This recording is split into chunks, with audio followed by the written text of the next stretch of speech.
saya Abina Dabia, NIM 10120210212.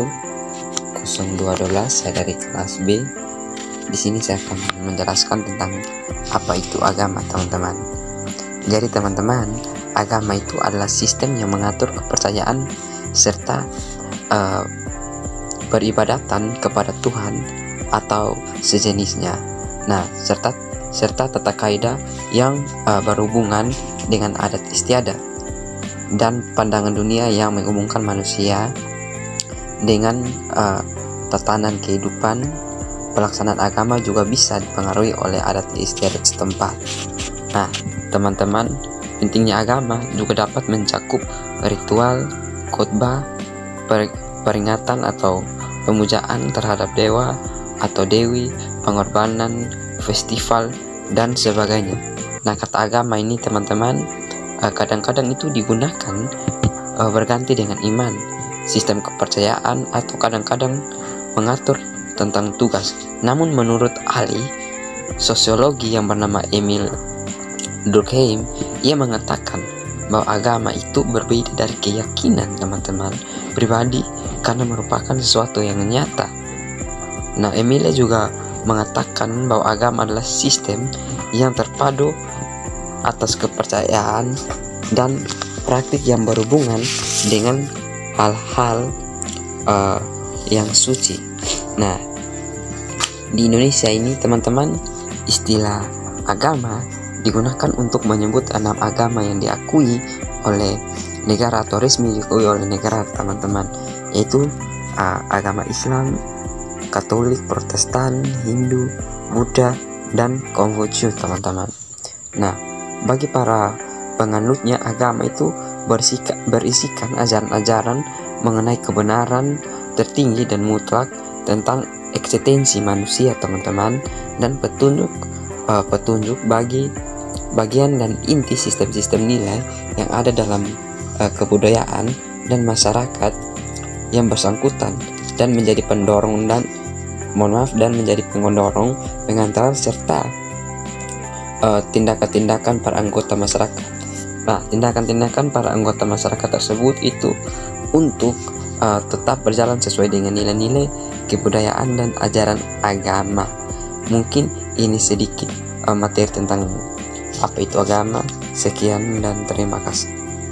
Perkenalkan, nama saya Putri Nirmaya Pandi dengan NIM 10120210264. Di sini saya akan menjelaskan tentang apa itu budaya. Nah, budaya secara etimologis yaitu kebudayaan yang berasal dari bahasa Sanskerta, yaitu budaya, yang bentuk jamak dari kata budi yang berarti akal atau budi. Nah, budaya adalah suatu cara hidup yang berkembang dan dimiliki bersama oleh sebuah kelompok atau orang lain, diwarisi dari generasi ke generasi. Budaya terbentuk dari banyak unsur seperti agama, politik, adat istiadat, bahasa, ras, bangunan, karya seni, dan lain-lain. Sebagaimana juga budaya merupakan bagian yang tak terpisah dari diri manusia, sehingga banyak orang cenderung menganggap bahwa ini adalah diwariskan secara genetis. Nah, dengan demikian budaya dapat diartikan hal-hal yang bersangkutan dengan akal dan cara hidup yang selalu berubah dan berkembang dari waktu ke waktu. Kebudayaan menurut Ki Hajar Dewantara berarti buah budi manusia, yang hasil perjuangan manusia terdapat 2 pengaruh kuat, yakni adalah alam, zaman, yaitu kodrat, dan masyarakat. Baik, kita akan masuk dalam fungsi kebudayaan. Fungsi kebudayaan itu adalah mengatur manusia agar dapat mengerti bagaimana seharusnya bertindak dan berbuat untuk menentukan sikap dalam akan berhubungan dengan orang lain dalam menjalani hidup. Nah, seperti timbulnya rasa toleransi dan empati, meningkatkan rasa nasionalisme dan saling bekerja sama, masyarakat menjadi saling menghargai satu sama lain, dan adanya sarana untuk menjalin sebuah sosialisasi. Sekian. Salam, nama saya Dorce Ledo. Di sini saya akan menjelaskan materi tentang hubungan antara agama dan kebudayaan. Nah, agama dan budaya memiliki ikatan yang sangat erat. Nah, selain agama sebagai tatanan nilai yang menghubungkan manusia dan Tuhannya, juga mengandung nilai mengenai hubungan antara sesama manusia, yang di dalamnya pengertian budaya juga mengandung unsur hubungan antara sesama manusia dan kehidupannya. Agama dapat melahirkan kebudayaan yang diciptakan oleh masyarakat sebagai penganut untuk kepentingan maupun bagi kenikmatan dalam hidup. Nah, secara sosiologis, agama dapat dikatakan sebagai gejala sosial yang umum dan dimiliki oleh seluruh masyarakat yang ada di dunia tanpa terkecuali.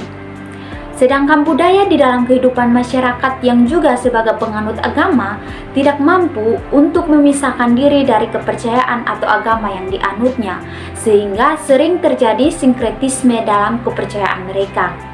Nah, sinkretisme sendiri berarti paham atau aliran baru yang merupakan perpaduan dalam beberapa paham yang berbeda untuk mencari keserasian.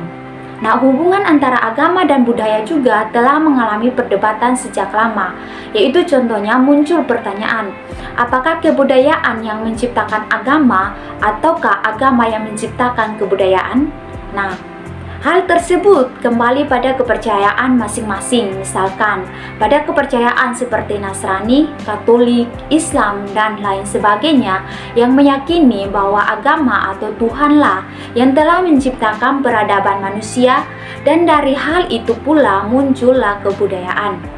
Untuk mempertegas hal tersebut, para ahli ilmu sosiologi juga menjelaskan bahwa pengertian agama yang dimaksudkan dalam kehidupan sosial budaya, bagaimana peranan agama itu dalam suatu kebudayaan.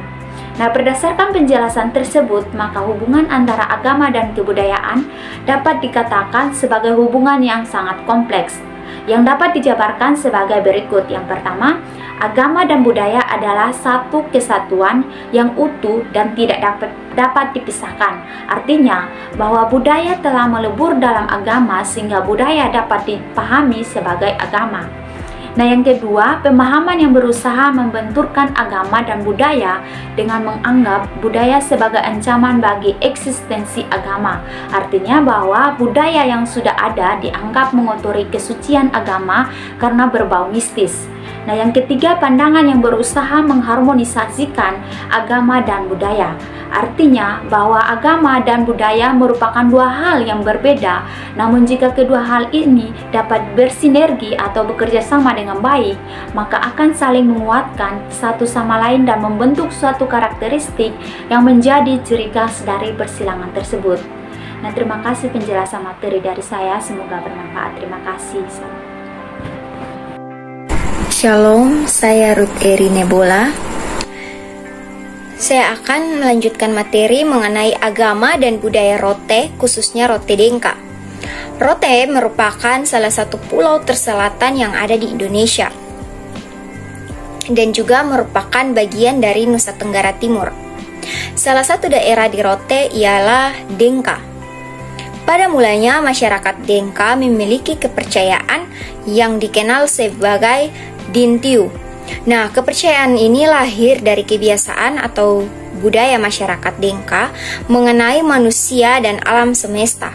Dari keyakinan tersebutlah dan dari kebiasaan tersebutlah maka melahirkan suatu kepercayaan baru bagi masyarakat setempat.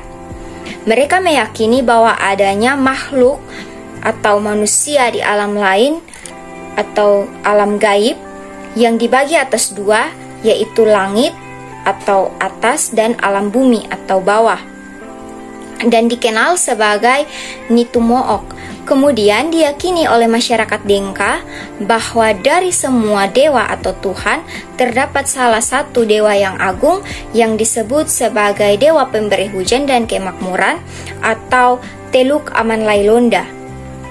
Selain itu, budaya yang menjadi kepercayaan masyarakat Denka ini ialah mereka meyakini bahwa adanya roh-roh jahat yang dikenal sebagai Nitumook, dan nenek moyang yang diyakini dapat memberikan berkat, menolong manusia, juga dapat mencelakai manusia yang mereka sebut sebagai Nituuma. Nah, ritual yang sering dilakukan ialah ritual penyembahan yang berkaitan dengan kehidupan manusia dan pekerjaan mereka yang pada umumnya ialah bertani, menyadap nira, beternak, berburu, serta nelayan. Mereka percaya bahwa ketika melakukan ritual ini, maka kehidupan dan pekerjaan mereka akan lebih baik, terhindar dari malapetaka dan mendatangkan berkat. Jika dibandingkan dengan kehidupan saat ini, maka masyarakat Rote Dengka sudah banyak memeluk agama yang diakui oleh negara Indonesia dan sudah mulai menanggalkan agama atau budaya suku tersebut. Misalnya, bagi pemeluk agama Kristen yang berlatar belakang sebagai orang Rote Dengka, jika pada zaman dahulu mereka melakukan ritual penyembahan bagi para Nitu Mook dan Nitu Uma, maka masyarakat sekarang lebih banyak membawa hulu hasil dan persembahan mereka untuk dibawa ke gereja, baik dalam bentuk materi seperti uang, makanan, hasil pangan berupa tanaman, yaitu seperti padi, jagung, dan lain sebagainya.